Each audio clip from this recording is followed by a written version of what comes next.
Group captain आशीष सहाय sir हमारे साथ जुड़े हुए हैं। सहाय सर, ये जो मीडिएशन यहाँ पर हुआ, अब सबसे बड़ी बात सर सवाल ये है जो सबके जहन में है कि ये पाकिस्तान की मध्यस्थता कैसे हुई। ईरान ने साफ इनकार किया था कि हम पाकिस्तान से कोई बातचीत नहीं करेंगे। दूसरी बात, ट्रंप ये कह रहे हैं कि हमने सारे लक्ष्यों को प्राप्त कर लिया है। जिन जिन मुद्दों को लेकर आप युद्ध में उतरे थे वो मुद्दे आपके कहीं पूरे नहीं हुए, तो वो कौन से लक्ष्यों की बात कर रहे हैं? और सर, अचानक युद्ध विराम हुआ नहीं, बातचीत जाहिर बैकडोर से चल रही थी, यानी दुनिया को बताया कुछ और जा रहा था और पर्दे के पीछे कुछ और हो रहा था।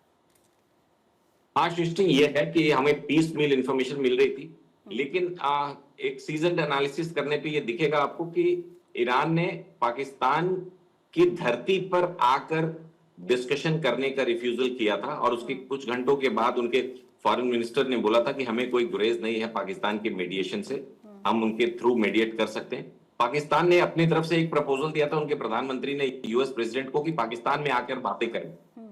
इसको ईरान ने टर्न डाउन किया था, वो दोहा जाना चाहते थे वापस। तो वो एक मुद्दा था। दूसरा मुद्दा कि अभी जो सीज फायर जिसकी हम बात कर रहे हैं, मैं पहले से कह रहा हूं पिछले आधे घंटे से कि ये कंडीशनल है। अमेरिका का कंडीशन है कि हॉर्मुज को 2 हफ्ते खोल दिया जाए, तब हमको ईरान की तरफ से जो 10 पॉइंट्स मिले हैं डिस्कशन के लिए, हम उस पर बातें करेंगे। ईरान की तरफ से जो रिस्पॉन्स आ रहा है अभी तक, ईरान में कोई एक बॉडी नहीं है, ये बहुत ही ट्रबलसम है, तो वहां से रिस्पॉन्स ये है कि हम हॉर्मुज के थ्रू जहाजों को जाने देने की परमिशन देंगे। ये एक्सेप्टेबल नहीं होना चाहिए किसी भी कंट्री को, not only America and Israel, because 28 फरवरी से पहले हॉर्मुज एक इंटरनेशनल मैरीटाइम जोन है, वहां से कोई भी जहाज आ और जा सकता है, उसको ईरान के परमिशन की जरूरत नहीं है। तो इनके सीज फायर के जो डॉक्यूमेंट्स हैं, यू एक्सपेक्ट ऑल दिस। अगर पाकिस्तान जैसा देश जिनकी अपनी फॉरेन पॉलिसी तक नहीं है, वो दूसरे 2 मेजर फाइटिंग देशों के बीच में मध्यस्थता करेंगे, तो किन शब्दों का चयन करना है? क्यों नहीं उनके डॉक्यूमेंट्स में या ट्रंप के ट्रूथ सोशल पे ये लिखा है कि 28 फरवरी के पहले की यथास्थिति को बरकरार किया जाए? क्यों वो ईरान को ये पावर दे रहे हैं कि हॉर्मुज को खोल दो? Iran has no power legally. International maritime laws में इंटरनेशनल वाटर से शिप को गुजरने के समय किसी भी कंट्री से परमिशन लेने की जरूरत नहीं होती है। तो ईरान को ये बताना पड़ेगा, या तो एक जॉइंट स्टेटमेंट की जरूरत पड़ेगी कि 28 फरवरी 2026 के पहले की स्थिति हॉर्मुज पे बरकरार रखी जाए, ना कि उसमें ईरान का नाम दिया जाए कि तुम खोल दो, तुम परमिट कर दो। परमिशन तो छोड़िए, मैनेजमेंट भी ईरान का वहां नहीं होना चाहिए। जबकि और यही कंडीशन लगाई है आप ट्रुथ सोशल पे ट्रंप ने, लेकिन ईरान का रिस्पांस उससे अलग है। वो 2 चीजें कह रहे हैं। आईआरजीसी के स्पोक्स पर्सन कह रहे हैं कि उनकी जो 10 सूत्री मांगे हैं वो मान ली गई हैं। नहीं, उन मांगों पे डिस्कशन होना मान लिया गया है। तो हमको एक ग्रेजुअल मेजर्ड रिस्पांस देना चाहिए। अच्छी बात यह है कि ये मुद्दा सही है या गलत है, मार्केट के रिस्पॉन्सेज अच्छे आ रहे हैं, ऑयल प्राइसेस बहुत तेजी से शार्प नीचे जा रहे हैं, क्योंकि ये प्रिजम्पटिव है कि ये हो गया। लेकिन आने वाले कुछ घंटों में ये ईरान का इंटरफेरेंस इन हॉर्मुज, अगर अमेरिका इस बात को एक्सेप्ट कर लेगा डायरेक्ट या इनडायरेक्ट, तो मैं तो इसको उनकी टैक्टिकल हार मानूंगा। जी सर, अमेरिकी राष्ट्रपति ट्रंप ने इसका क्रेडिट पाकिस्तान को दिया है, जिसका जिक्र हम लगातार कर रहे हैं, लेकिन सवाल ये बनता है कि क्या पाकिस्तान के पास इतनी इंटेलेक्चुअल एबिलिटी है कि उस पर हम ट्रस्ट कर सके, उनके स्टेटमेंट्स पर हम ट्रस्ट कर सके? एक तो उन्होंने अभी तक कोई डायरेक्ट स्टेटमेंट, वो इतना अंडर कॉन्फिडेंट नेशन है कि वो इस तरह की चीजों को भी छिपा कर करने की आदत है, किसी को नहीं बताना, क्योंकि कल को कोई रिफ्यूजल आ गया तो उनकी इज्जत चली जाएगी। उनकी ये दिक्कत ज्यादा अमेरिका की तरफ से। ट्रंप ने अपने देशवासियों को और अपनी पोजीशन को बिलिटल किया है, डाइल्यूट किया है। पाकिस्तान जैसे रोग नेशन, जिसके बारे में उनकी अपनी संसद और अपने डीएचएस या डीएनआई की चीफ कहती हैं कि वो हम पे हमला कर सकता है, उसके प्रधानमंत्री और एक उसके मिलिट्री जनरल जिसका कोई लेना देना नहीं है इस वॉर से, उसको एंगेज करके रखा है पिछले 8-9 महीनों से, और उनका नाम ले रहे हैं अपने ट्रूथ सोशल में अमेरिका के प्रेसिडेंट कि उनके तरफ से हमारी तो सर, ये इससे अंडरस्टैंडिंग हुई है। पाकिस्तान के इन नेताओं का और आसिम मुनीर का कद बढ़ेगा, या फिर जिस तरीके से ट्रंप की बातें बार बार पलटती रही उससे उनकी क्रेडिबिलिटी डाउन हुई, वही हाल इन दोनों का भी होगा? पाकिस्तान बहुत बुरा फंसेगा इसमें। आने वाले 2-3 घंटों का वेट कीजिए, जब ईरान और अमेरिका के बीच मेन मुद्दा उठेगा कि इज हॉर्मुज बीइंग मैनेज्ड और कंट्रोल्ड बाय ईरान। इस पे जब असली चेहरे सामने आएंगे दोनों साइड के कि उनकी क्या अंडरस्टैंडिंग है। और जब बात आएगी जॉइंट स्टेटमेंट की, इस तरह के मल्टी साइड के जो एंगेजमेंट्स होते हैं उसमें जॉइंट स्टेटमेंट देने की जरूरत पड़ती है। लेकिन क्या पाकिस्तान जैसे देश को ये सब पता भी होगा? I really wonder. पर उनकी सर मैं एक चीज ब्यूरोक्रेसी और को जानना पता चाह होगा? रही हूँ आपसे, यूरेनियम एनरिचमेंट की जो बात आती है बार बार, बार बार तो यही हुआ कि वो न्यूक्लियर पर काम कर रहा है, फिर अब लगातार ईरान ने यह कहा कि हमारी ऐसी कोई कोशिश नहीं है, तो फिर अब ये इस बात पे सहमति बनना कि आपका जो यूरेनियम एनरिचमेंट है उसको नहीं लिया जाएगा, ये क्या इंडिकेट कर रहा है? मतलब ये तो एक बड़ा कॉन्ट्राडिक्टरी और बड़ा कंफ्यूजन वाला सिचुएशन हो गया।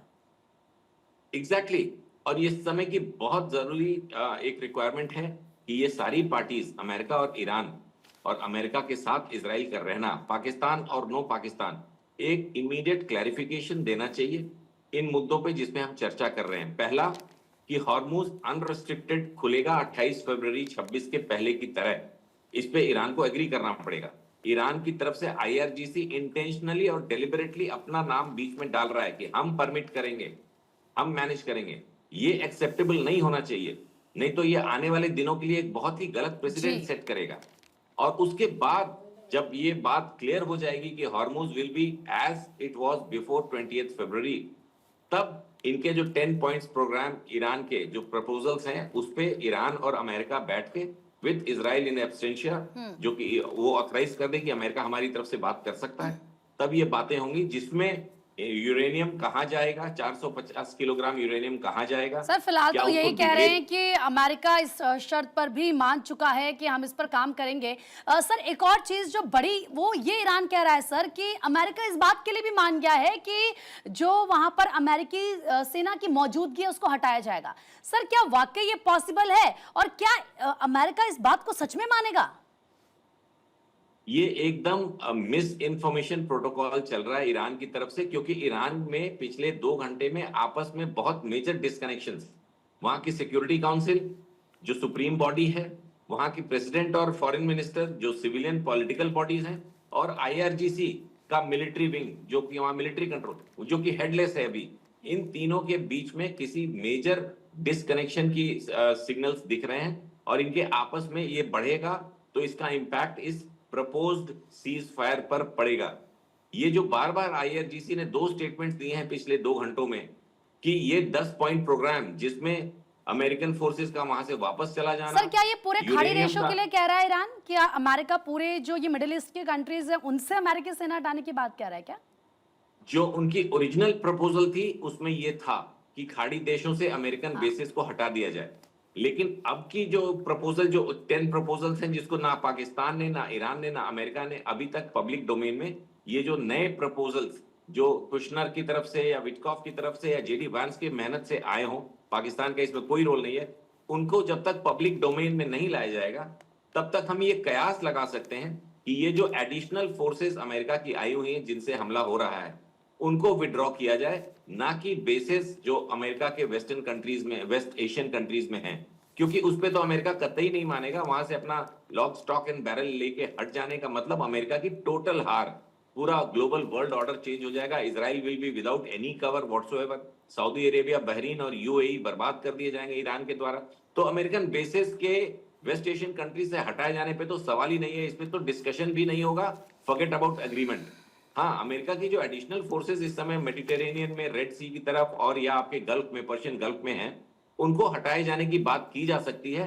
ये एक प्री कंडीशन कि आप यहां से हटिए तब हम अपने मिसाइल प्रोग्राम पे बात करेंगे। जब तक आप यहां अपनी मिसाइलों को लेकर बरकरार रहेंगे तब तक हम अपने मिसाइल प्रोग्राम को इंटरमीडिएट, मतलब 2000 किलोमीटर से ज्यादा की मिसाइल्स को तब तक हम डिग्रेड नहीं करेंगे। यूरेनियम पे चर्चा और वेपन ऑफ मास डिस्ट्रक्शन या न्यूक्लियर वेपन पे वो ऑलमोस्ट तैयार है ईरान, इसमें हमें, लेकिन ये ऑफिशियली उन 10 पॉइंट्स पे एग्री करने के लिए ही सीज फायर हुआ है, अभी उन पे एग्रीमेंट नहीं हुआ है, डिस्कशन करने के लिए ये सीज फायर हुआ है। तो बिल्कुल सर, आईआरजीसी और का ये इसी कहना डिस्कशन के लिए पाकिस्तान ने आमंत्रित किया है कि इस्लामाबाद में आइए और बैठक करिए। ये अमेरिका के लिए बड़ी हास्यास्पद परिस्थिति नहीं रही ये पूरा युद्ध कि आप कल रात तक दहाड़ रहे थे कि अब ये 2000 साल पुरानी सभ्यता खत्म हो जाएगी, और पाकिस्तान जैसा मुल्क इस्लामाबाद आपको आमंत्रित कर रहा है। ये वही ट्रंप हैं जिनको नोबेल पीस चाहिए था और पूरी दुनिया के युद्धों में ये मीडिएशन करवाया करते थे। इनके लिए कितनी शर्म की बात है ये? Trump is capable of this. वो इतने अपने कद को छोटा कर चुके हैं कि कभी किसी एकदम रिपोर्टर से 1-to-1 झगड़े करना, उटपटांग शब्दों का इस्तेमाल, बहुत ही अस्वीकृतिपूर्ण शब्दों का लगातार इस्तेमाल करना जिसको आप चैनल्स पे दिखा नहीं सकते हैं। उसके बाद एक ही स्टेज पे पाकिस्तान के प्राइम मिनिस्टर के साथ खड़े होकर और पाकिस्तान के प्राइम मिनिस्टर के द्वारा उंगली दिखाकर बोलना कि हम इस आदमी को नोबेल के लिए रेकमेंड करते हैं, ये सब मजाक बना रखा है। मुद्दा ये है ही नहीं। एक्चुअली हम भी अपना डिग्रेडेशन करेंगे इस तरह के मुद्दों को डिस्कस भी करके। ये दोनों, ये country as Pakistan and Trump as a leader, इन्होंने माहौल बना रखा है अपना। तो उस पे मुद्दा होना चाहिए कि क्या सीज फायर और सीज फायर की शर्तें पाकिस्तान के प्रपोजल से या उनके बिना अमेरिका और ईरान को उस फॉर्म में एक्सेप्टेबल है जैसा कि हम समझ रहे हैं, या अभी वो जो मेजर डिस्कनेक्ट है कि हॉर्मुज का क्या स्टेटस है, ईरान के कंट्रोल में या बिना कंट्रोल के खोल दिया गया, क्योंकि ईरान का कोई हक नहीं है, कोई लीगल राइट नहीं बनता है उस पे किसी किस्म के मैनेजमेंट का, क्योंकि पहले भी नहीं था। तो अमेरिका तो वहीं हार जाएगा अगर वो इस बात को मान लेगा। और इसी वजह से पाकिस्तान पिछले 2 घंटों से या उससे ज्यादा होने जा रहा है, एकदम चुप है। कोई ऑफिशियल स्टेटमेंट, अगर आपने मेडिएशन की है तो आप सर इसका क्लैरिफिकेशन मतलब ये तो नहीं कि पर्दे के पीछे की बात कुछ और है और यहाँ पाकिस्तान को सामने रखा जा रहा है? पर्दे के पीछे का कहना मुश्किल है, क्योंकि ट्रंप ने नाम लिया है इनका और जनरल मीडिया में नहीं नाम लिया है, उन्होंने अपने ऑफिशियल हैंडल पे लिखा है। इसका मतलब ये कंसिडर्ड कॉल है कि वो ये कह रहे हैं, डिक्लेयर कर रहे हैं कि आसिफ मुनीर प्राइम मिनिस्टर ने उनके साथ बात की है और ईरान के साथ बात की है। और सर ये वही लेकिन ईरान भी क्या तो है बात जिन्होंने पाकिस्तान के उन्हीं प्रपोजल्स को सीधे तौर पर खारिज कर दिया था। उन्होंने कहा कि आपका ये जो प्रपोजल है हमको नहीं चाहिए, हमको नहीं फबता। ईरान ने तो स्पष्ट तौर पर नहीं, पाकिस्तान जब पहले ये प्रयास करा था तो सीधे कहा था ना कि नहीं चाहिए आपकी ये कोशिशें। नहीं, ऐसा ईरान ने ऑफिशियली नहीं बोला था। उन्होंने पाकिस्तान में आकर डिस्कस करने के प्रपोजल को मना किया था कि हम Pakistan as a third nation, वो चाहते थे कि किसी ऐसे कॉमन जगह पे जहां सबका एग्रीमेंट हो वहां पे। उसमें पाकिस्तान ने एक प्रपोजल दिया था कि आप इस्लामाबाद आ जाइए। इसको ईरान ने रिफ्यूज किया था। उन्होंने पाकिस्तान के मेडिएशन को ऑफिशियली अभी तक रिफ्यूज नहीं किया था और जो और इसी वजह से वो प्रपोजल्स बातें जिन करें। पॉइंट्स पर बात करने के लिए, टेबल पर लाने के लिए जिन बिंदुओं को तैयार किया था, उनको तो ईरान ने खारिज किया था ना कि ये इन पॉइंटर्स पर हम बात ही नहीं करेंगे। हाँ, जो अमेरिका ने 15 पॉइंट्स दिए थे पाकिस्तान को, वो 15 पॉइंट्स जब पाकिस्तान ने ईरान को हैंडओवर किए, अब वो अभी भी ये नहीं बता रहे कि उन्होंने किसको हैंडओवर किया, क्योंकि प्रेसिडेंट कुछ कह रहा है, आईआरजीसी का मिलिट्री विंग कुछ कह रहा है, फॉरेन मिनिस्टर कुछ कह रहा है। ईरान के अंदर इस समय लीडरशिप क्राइसिस है, एब्सेंट है, देयर इज नो लीडर। तो कोई वो एक जॉइंट स्टेटमेंट तक नहीं दे पा रहे हैं। उस मुद्दे के तहत भी प्रेसिडेंट, फॉरेन मिनिस्टर अब्बास और आईआरजीसी ने 15 पॉइंट जो अमेरिका ने पाकिस्तान के थ्रू भेजे थे, बोला था इस पे हम बात नहीं करेंगे। और उसके बाद आईआरजीसी के मिलिट्री स्पोक्स पर्सन ने बोला था कि हम लड़ाई जारी रखेंगे अगर इस तरह के अच्छा सर, एक proposals चीज आएंगे, और हमको बताइए, accept मैं आपके पास आ रही हूँ इस बार, एक बार जरा ब्रेकिंग भी आ रही है हमारे पास कि वहाँ पर जश्न की तस्वीरें सामने आ चुकी हैं। हालांकि जो वहाँ के कुछ लोग हैं उनका ये भी कहना है कि ईरान में लोग, वहाँ की जो सेना है, जो आईआरजीसी है खासतौर पर, उनके समर्थन में उस सड़कों पर उतर आते हैं और वो उनको एक मैसेज देते हैं कि हम आपके साथ हैं। और इसी भी सीज फायर की खबर भी आ जाती है सामने, तो लोगों में काफ़ी जश्न की तस्वीरें इस वक्त नजर आ रही हैं। ईरान के झंडों को लेकर लोग सड़कों पर नजर आए। इससे पहले वो तस्वीर भी आपने देखी थी जो लगातार अल्टीमेटम चल रहा था, जिसमें काउंटर चल रहा था कि अमेरिका ने जो काउंटडाउन शुरू किया उसके बाद क्या होगा। तो लोग मानव श्रृंखला बनाकर सड़कों पर खड़े हो गए थे। अजिताभ सर भी हमारे साथ में जुड़ चुके हैं।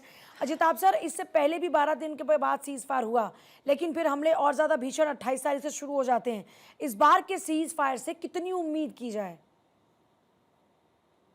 जी, गुड मॉर्निंग। देखिए, ये बहुत ही अच्छी पहल मैं मानूंगा। कल भी मैं ऐसा कह रहा था कि दुनिया जितनी तबाही की ओर जा रही थी, उसमें कम से कम एक रे ऑफ होप जो कहते हैं, सुबह है की उम्मीद जो है वो हुई है और इससे हम निकाल सकते हैं। देखिए, अभी ईरान खुद प्रेशर में आ गया है, इतना ज़्यादा उसके यहाँ जो खास करके अमेरिका ने टैक्टिक्स, जो प्रेशर टैक्टिक्स बनाए, और उसका अब थोड़ा सा ईरान को झुकना पड़ा है।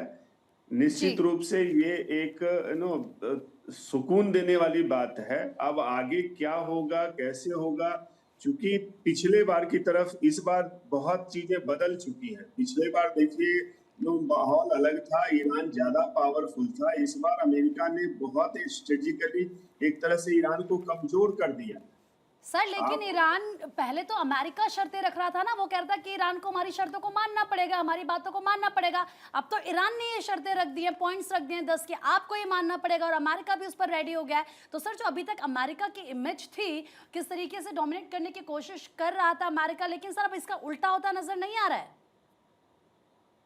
देखिए, इसको उल्टा होना नहीं कहा जाएगा। मैं बार बार कह रहा हूं कि दोनों तरफ की, दोनों की जिद ने पूरी दुनिया को एक तरह से जंजाल में फंसा दिया था।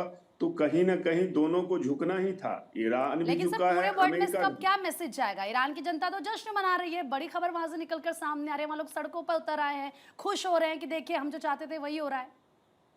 देखिए, ये जश्न मना रहे हैं, अलग बात है, लेकिन सच्चाई यही है कि दोनों तरफ से ये एक तरह से कहिए सत्य की जीत हुई है। दोनों के जो हैं शर्तें, दोनों की 10 और 15 जो आप कह रहे हैं, अमेरिका और ईरान दोनों की शर्तें ऐसे हैं जिसपे एक कॉमन ग्राउंड पे पहुंचना अभी भी इतना आसान नहीं होगा। आप देख लीजिए कि हॉर्मुज एक इंटरनेशनल वाटर है, इंटरनेशनल वाटरवेज है, उस पे ईरान टोल टैक्स लगाएगा और ईरान उसको अपने कंट्रोल में रखेगा। ये पूरी दुनिया के लिए अच्छी बात नहीं होगी। फिर से वो एक तरह से कह लीजिए कि होस्टेज में जाना, बार बार ऐसी स्थिति आएगी। लेकिन दूसरी तरफ अमेरिका ने जो उसकी तबाही की है, उसकी भरपाई भी वो ईरान तो खोजेगा। इतनी ज्यादा डैमेज का कहां से वो रिकवर करेगा? और एक चीज और ध्यान रखिए, यहाँ पे अमेरिका को भी चाहिए। अमेरिका क्या अपने घर से देगा? वो तो बार बार कह रहा है कि हम गल्फ के देश इसको फंड करें। अच्छा सर, एक बात बताइए, क्योंकि आपने हॉर्मुज का जिक्र किया तो करेंसी का जिक्र हो रहा था। एक बात ये निकल कर सामने आई थी कि चाइनीज करेंसी का प्रभाव बढ़ाने की कोशिश की जा रही है अब हॉर्मुज पर। ये बात कितनी सच है? देखिए, वो ईरान चाह रहा था, ऐसा नहीं है, वो चाइना की चाह थी। हॉर्मुज पे जो करेंसी युआन की बात है, अमेरिका कभी एक्सेप्ट नहीं करेगा कि युआन में हो। वो हमेशा डॉलर की बात करेगा और डॉलर ही प्रिवेल करेगा। और दूसरी तरफ दुनिया के देश भी युआन को एक्सेप्ट नहीं करने जा रहे हैं। अमेरिका डॉलर की करेगा और पूरी दुनिया के लिए भी as of now convenient dollar ही है। युआन का चलन अगर होगा तो वो एक तरह से कहिए कि चीन की गोद में जाके बैठना होगा, जो ना अमेरिका चाहेगा, ना भारत चाहेगा, ना दुनिया के और कोई देश चाहेंगे। ईरान भी ऐसा नहीं है कि वो चाह रहा है। ईरान तो एक समय ऐसा भी था कि इंडिया की करेंसी में वो लेता था, ये भी हुआ था। ठीक है सर, तो वक्त की थोड़ी कमी है, आगे इस चर्चा को जारी रखेंगे और इस पर बातचीत हम करेंगे, क्योंकि देखिए लगातार वहां की तस्वीरें हम दिखा रहे कि सीजफायर के बाद ईरान में जश्न का माहौल है।